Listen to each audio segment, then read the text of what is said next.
रिंकू चिड़ा, ओ रिंकू चिड़ा।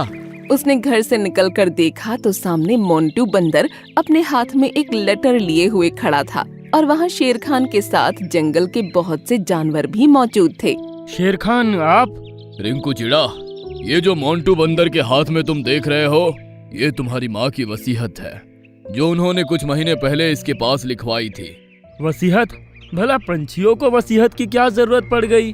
ठीक है, बताओ क्या वसीयत है उनकी।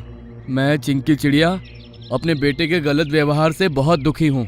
मुझे शक है कि मेरे मरने के बाद मेरा बेटा ना जाने मेरी बेटी को घर में रखेगा भी या नहीं।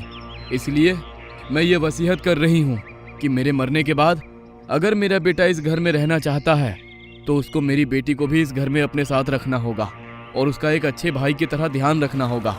अगर मेरा बेटा इस घर में अकेला रहा तो उससे ये घर छीन लिया जाएगा और अनाथ पक्षियों में दान कर दिया जाए। अरे बाप रे,